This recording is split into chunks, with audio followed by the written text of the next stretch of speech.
मराठी, सकारात्मक पारदर्शी पत्रकारिता। स्वाभिमानी शेतकऱ्यांनी कर्जमाफी निषेधार्थ स्वाभिमानी शेतकरी संघटनेच्या वतीने सांगलीत काळी गुढी उभी केली। राज्य सरकारने शेतकऱ्यांची कर्जमाफी नाकारल्याच्या निषेधार्थ सांगलीत स्वाभिमानी शेतकरी संघटनेच्या वतीने रविवारी काळी गुढी उभा करून निषेध व्यक्त केला। यावेळी मुख्यमंत्री देवेंद्र फडणवीस, उपमुख्यमंत्री अजित पवार, उपमुख्यमंत्री एकनाथ शिंदे यांच्या विरोधात घोषणाबाजी केली।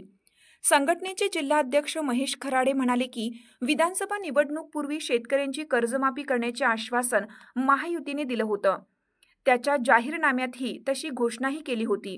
मात्र सत्तेवर आल्यानंतर महायुतीच्या नेत्यांना त्याचा विसर पडला आहे। कर्जमाफी शक्य नाही, त्यामुळे शेतकऱ्यांनी कर्ज भरावे असे उपमुख्यमंत्री पवार यांनी अधिवेशनात जाहीर केलं। शेतकऱ्यांची ही फसवणूक आहे। यावेळी भरत चौगले, प्रकाश मिरजकर, अजित हळीगळे, तानाजी चव्हाण, संजय बेले, संदीप राजोबा, सर्जेराव पवार, बाबासो संदे, आप्पासाहेब पाटील, बाबासाहेब पाचोरे, शशिकांत पाटील, विजयकुमार पाटील आदी शेतकरी मोठ्या संख्येने उपस्थित होते। SM न्यूजसाठी मिरजहून सूरज म्हेत्रे। शेतकऱ्यांना कर्जमाफी आणि महिलांना 2100 रुपये मानधन देतो या जोरावरती विधानसभेमध्ये महायुती सरकार 5वी बहुमत घेऊन सत्तेवरती आलं।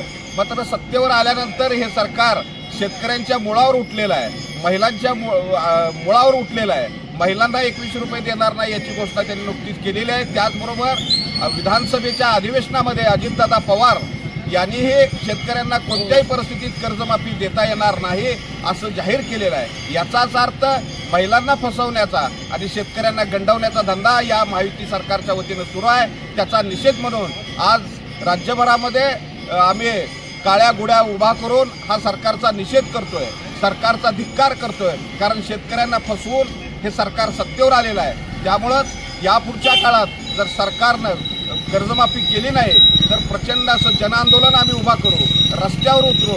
आज आम्ही काळ्या गुढ्या उभारलेल्या आहेत। या पुढच्या काळात हातात बंदुका घ्याव्या लागल्या तरी चालेल, मात्र कर्जमाफी पदरात पाडून आम्ही घेणार।